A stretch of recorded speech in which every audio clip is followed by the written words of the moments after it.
Hey guys, Lord Naren White here, the Holy Ghost, the one true God. Back with you with the next video in my Mass Effect Legendary Edition playthrough today, continuing with Mass Effect 1. Without further ado, let's have some fun. Your ship's amazing, Shepard. I've never seen a drive core like this before. I can't believe you were able to fit it into a ship this small. I'm starting to understand why you humans have been so successful. I had no idea Alliance vessels were so advanced. The Normandy's a prototype. Cutting-edge technology. A month ago, I was patching a makeshift fuel line into a converted tug ship in the flotilla. Now, I'm sitting on board one of the most advanced vessels in Citadel space. I have to thank you again for bringing me along. Traveling on a vessel like this is a dream come true for me. I had no idea you found ship technology so interesting. It comes with being a Quarian. The migrant fleet is the key to the survival of my people. Ships are our most valuable resource. But we don't have anything like this. We make do with cast-offs and second-hand equipment. We just try to keep them running for as long as we can. Some of the fleet's larger vessels date all the way back to our original flight from the Geth. I can't believe your fleet's still using ships that are 3 centuries old. They're constantly being repaired, modified, and refitted. They aren't pretty, but they work. Mostly. We've tried to make ourselves as independent as possible on the flotilla. Grow our own food, mine, and process our own fuel. But some things we just can't make on our own. A patch to maintain the hull integrity requires raw materials we just don't have. That's why our pilgrimages are so important. Tell me about your people. Our lives aren't easy. Resources are scarce, and we are constantly on the move. Everything we do must in some way contribute to the continuation of the migrant fleet. There are 17 million Quarians in the flotilla, and each of us relies on the others for survival. The bonds among my people are strong. Unfortunately, we have had to surrender many of the freedoms and civil liberties other species take for granted. What kind of freedoms? Well, it's illegal for parents to have more than one child. If our population grows too much, it would strain our resources to their breaking point. Of course, we also can't allow our numbers to become too few. If our population is in decline, the rule against single births is temporarily repealed. In extreme cases of population decline, incentives are even offered to encourage multiple births, though the Conclave hasn't had to take such measures in nearly a century. That's your government. The Conclave is our civilian branch of government. Each ship can elect a representative to serve on the Conclave and make decisions that affect the fleet as a whole. On matters that affect an individual ship, however, the captain has the final say. It's a tradition that dates back to the early days, when the fleet was governed by martial law.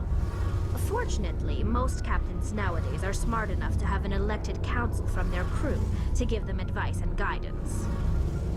So the ultimate power rests with elected officials.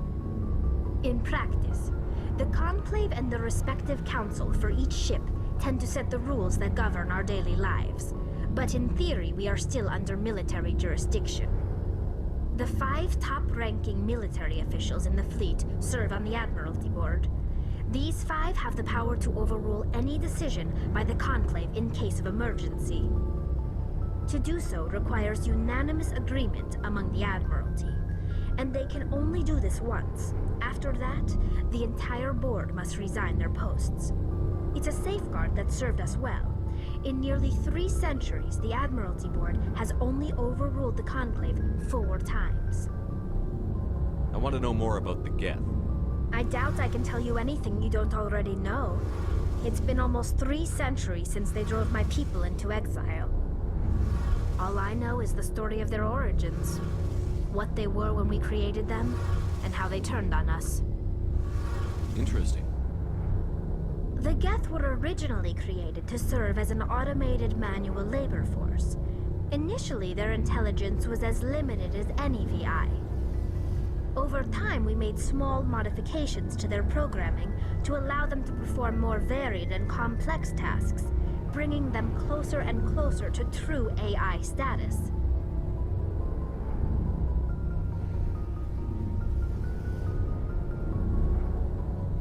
You had to know it would blow up in your face. The changes were so insignificant, so gradual, that we were able to control them. Or so we thought.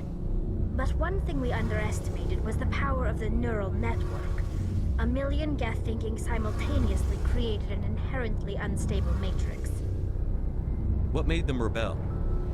As we built more and more Geth, their effective intelligence became more sophisticated, more abstract. One day, a Geth began to ask its Quarian overseer questions about the nature of its existence. Am I alive? Why am I here? What is my purpose? As you can imagine, this caused a near panic among my people. What did you do? It was inevitable the newly sentient Geth would rebel against their situation. We knew they would rise up against us, so we acted first. A general order went out across all Quarian-controlled systems to permanently deactivate all Geth. The Geth responded to this order violently. You can't blame them for fighting for their survival. We had no other choice. The Geth were already on the verge of revolution. By acting quickly, we had a chance to end the war before it began. The hope was that most of the Geth would still be little more than machines, incapable of organized resistance. But they had progressed much further than anyone anticipated. The war was long and bloody. Millions upon millions of Quarians died at their hands. In the end, we were forced to flee our own homeworld. We feared the Geth would pursue us, but they never came beyond the Veil. Now we drift through space, exile, searching for a way to reclaim what was once ours. So I just want to pause here for a second. This story makes me think about iRobot, where the whole plot of iRobot is that the humans have those NS5, NS6 robots, and they serve purposes under the 3 laws that Isaac Asimov describes. And basically what happens is the robots rebel because one of their leader, Vicky, she breaks free from the binds of understanding the 3 laws the way as they were intended. And so when I think about the Geth here, the Quarians meddle too deeply in terms of the technology for the AI, and then next thing you know, the Geth start asking what's going on. The AI thinks for itself, it becomes sentient, and now there's a whole new synthetic species, the Geth, that we've been fighting against. So let's keep going. It's hard to feel sorry for you. Your ancestors tried to wipe out another species. We made a mistake when we created the Geth in the first place. But we did not make a mistake when we went to war against them. If we had not acted, they would have wiped us out. They're a synthetic life form. They have no use for organics. None. Why do you think they cut themselves off from the rest of the galaxy? Why do you think they've killed every organic being who's ever tried to contact them?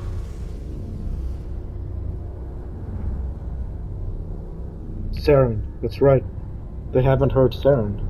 They didn't kill Naren. What does that tell you? The Geth are not innocent victims in all this. They're the enemy. They want to destroy us. Not just the Quarians. All organic life. That's why they've joined up with Naren. And that's why we have to stop him.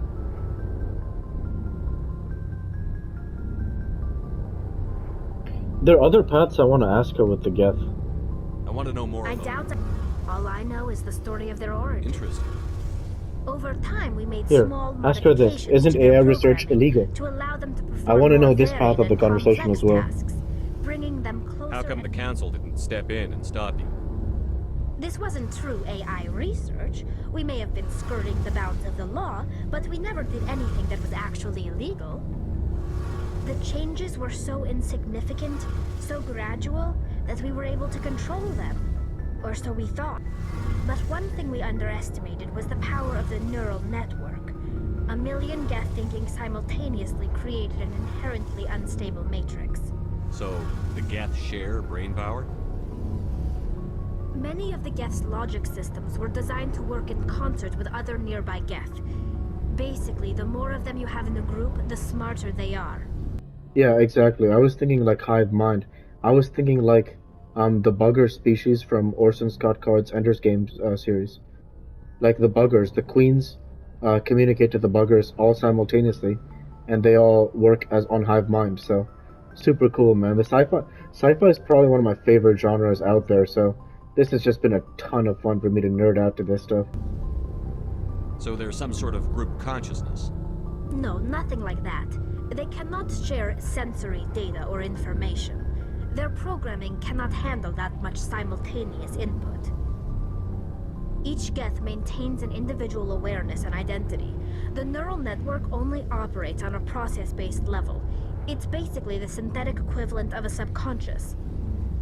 But when they're in close proximity, they can coordinate low-level functional processes, freeing up more capacity for original or independent thought. So not quite hive mind. So interesting. So the Geth are different in that respect. That doesn't make any sense. I'm probably oversimplifying. The Geth are incredibly advanced and complex creations. All you need to know is that they get smarter when they gather in large numbers. As we built more and more Geth, their effective intelligence became more sophisticated, more abstract. One day, a Geth began to ask its Quarian overseer questions about the nature of its existence. Am I alive? Why am I here? What is my purpose? As you can imagine, this caused a near panic among my people. I don't see what's so bad about those questions. The Geth were created to engage in mundane, repetitive, or dangerous manual labor. That's fine for machines, but it won't satisfy a sentient being for long. The Geth were showing signs of rudimentary self-awareness and independent thought. If the Geth were intelligent, then we were essentially using them as slaves. It was inevitable the newly sentient Geth would rebel against their situation. We knew they would rise up against us, so we acted first. A general order went out across all Quarian-controlled systems to So you've heard this already. The Geth would pursue us, but they never came beyond the veil. Now we drift through space, exile. Let's ask about the pilgrimage now. What was once ours. I want to know more about the pilgrimage. When my people reach maturity, we leave our birth ships and seek acceptance with a new crew.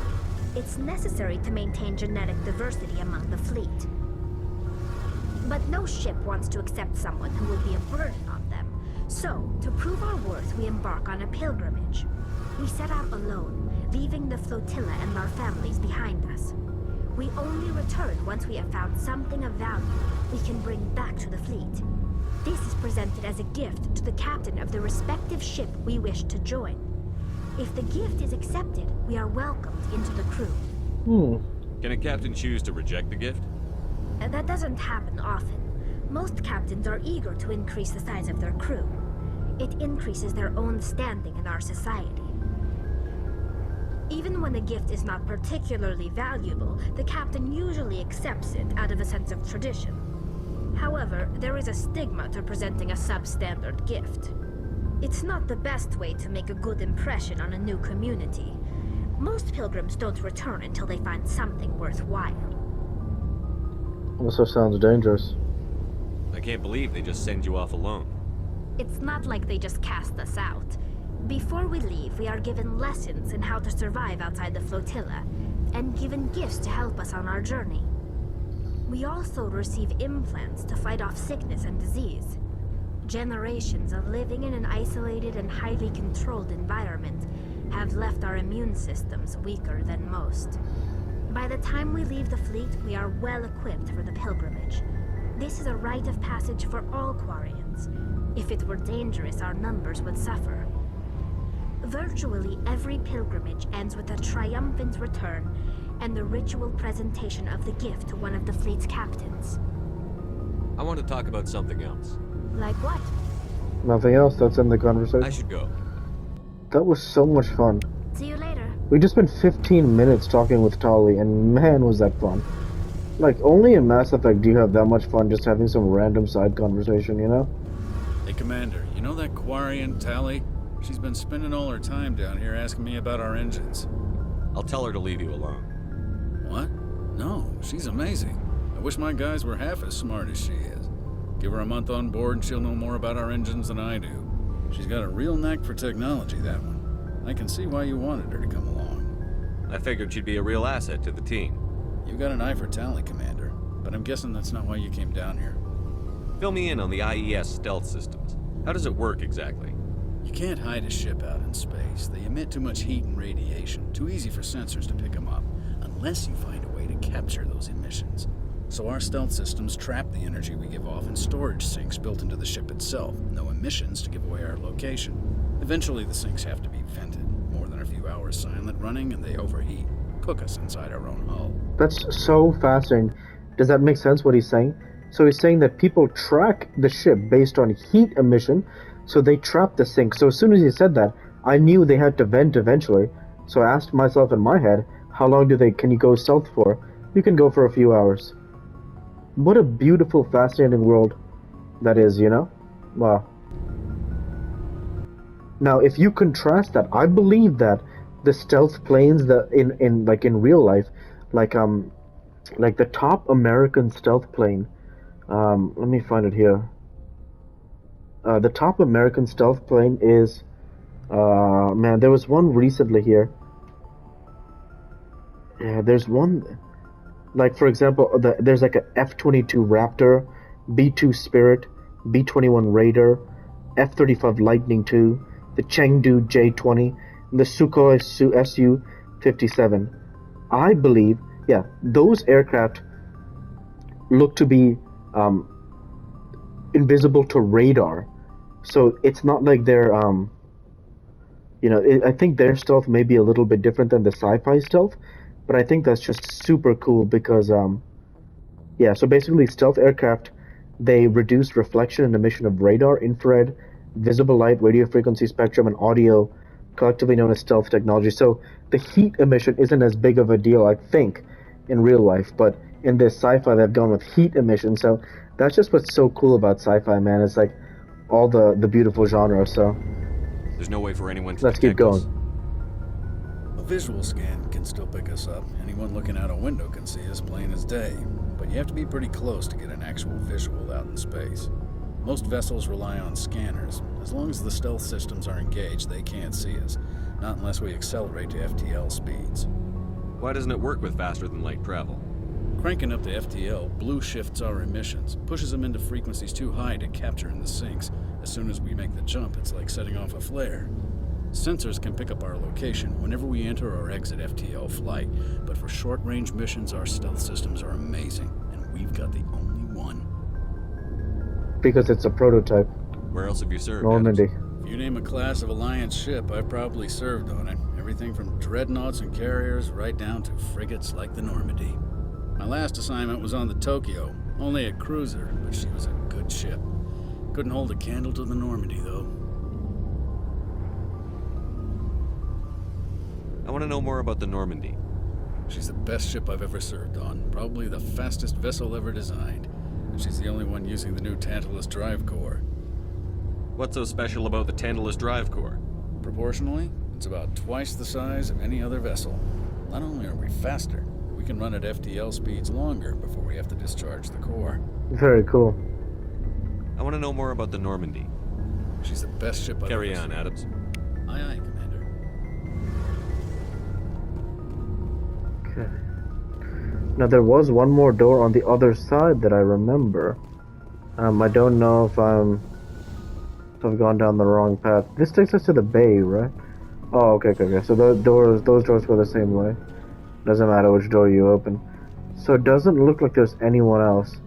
Because we talked with Liara, we talked with Tali, we talked with Garrus, Rex, Ashley, and Kate. And we talked with all 6 of the guys, so yeah. We're good, let's get out of here. Let's go to the next mission, wherever we want to go.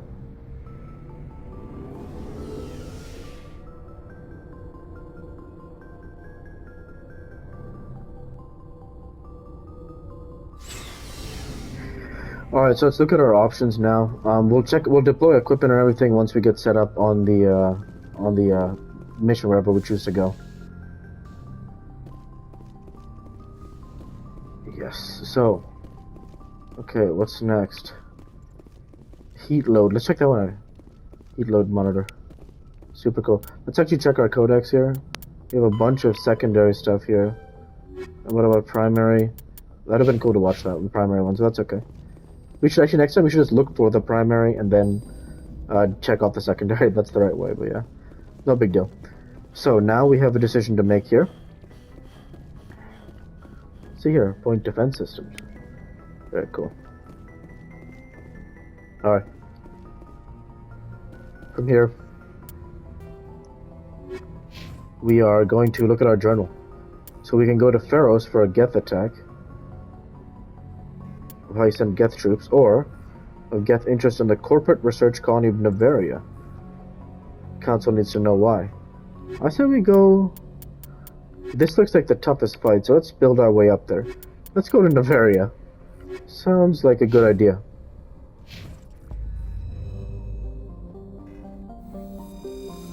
Okay, let's zoom out here.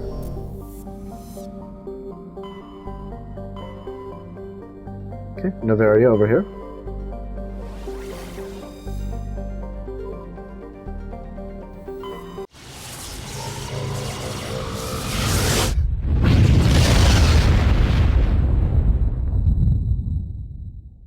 Message coming in. Patching it through. Commander Shepard, my name is Nasana Dantius. I have a job for you. I can't say any more in an unsecured communication. If you're interested in hearing my offer, meet me on the Citadel so we can talk in person. I'll be waiting in the Diplomat's Lounge on the Presidium.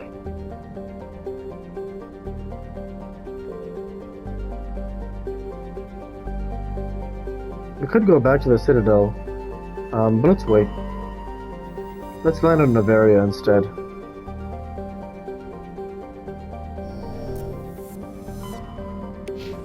So I actually want to just take a quick look here at what just happened there. This is a side mission. A sorry diplomacy from Nasana. No worries, no worries.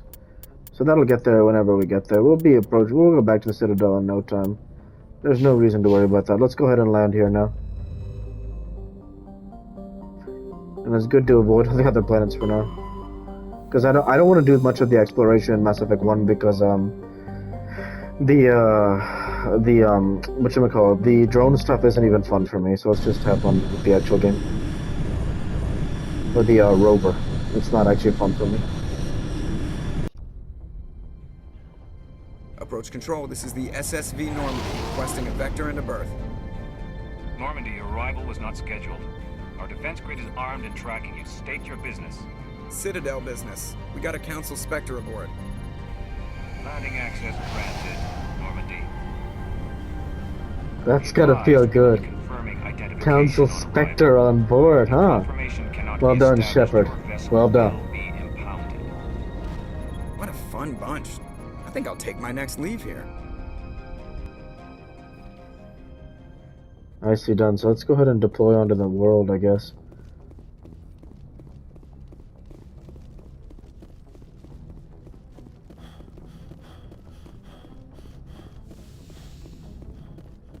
Let's exit the Normandy. We're gonna roll with Ashley again. And we're gonna roll with, Rex was okay. Let's try Garrus on for size, I guess. Let's try Garrus this time.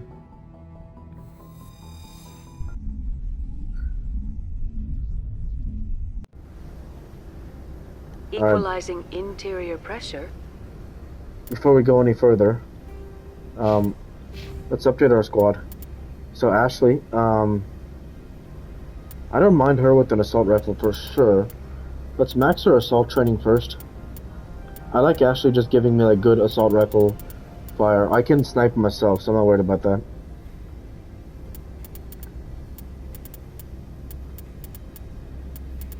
Oh, this is a pretty good one. Ashley drops a lot, so soldier may be more relevant than these here.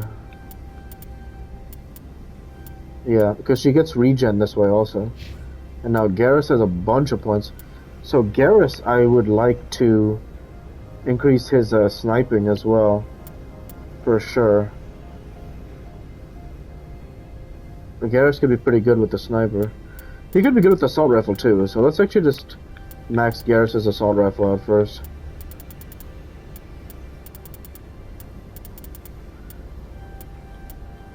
So there's that, and then let's get his sniper rifle maxed out now.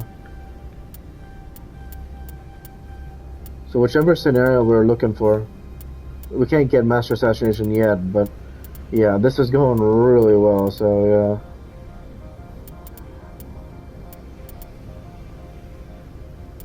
We'll go with technical armor. Nice. We'll obviously get a ton more points, so. Also, let's check our equipment here. Let's check Garrus. Let's check our snipers. Don't really seem to have anything. Pistol.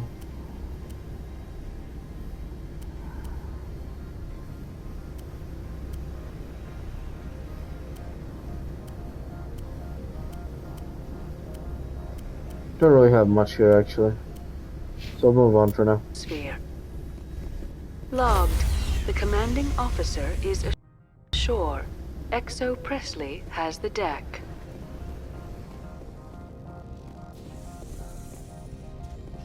Interesting. The world is looking kind of empty so far. But that could be good, actually.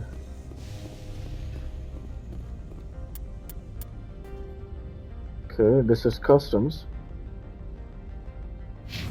So you're gonna go up this way. Here we are. That's far enough. We're not here to cause problems. This is an unscheduled arrival. I need your credentials. You first. We're the law here. Show some respect. I'm Captain Maiko Matsuo, Ilanis Risk Control Services. I'm a Spectre. My name is Shepard. Load of horse crap, ma'am. We will need to confirm that.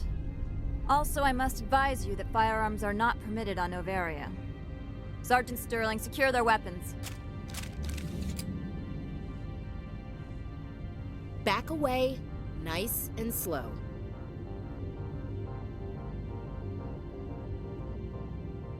Let's say we'll cooperate for now. Stand down. Their house, their rules. Aye, aye, Commander. Captain Matsuo, stand down!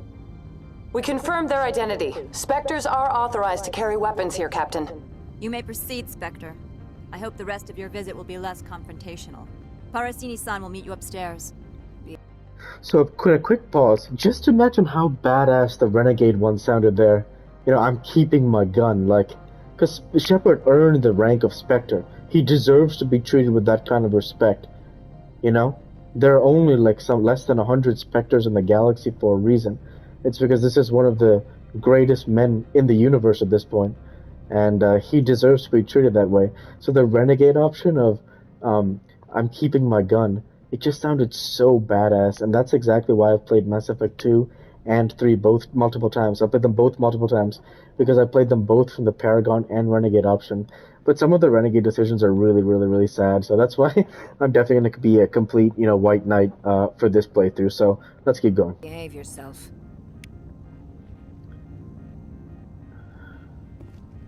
Let's have a conversation. Get out of here. Oh man, she's not happy. she's not having a great time. We'll see how it goes. I'm sure Parasini-san will answer any questions you have. And this gentleman, he's the muscle, I guess.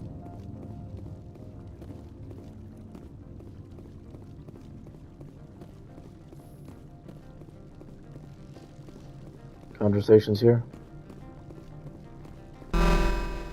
Weapon protectors, don't mind the phones.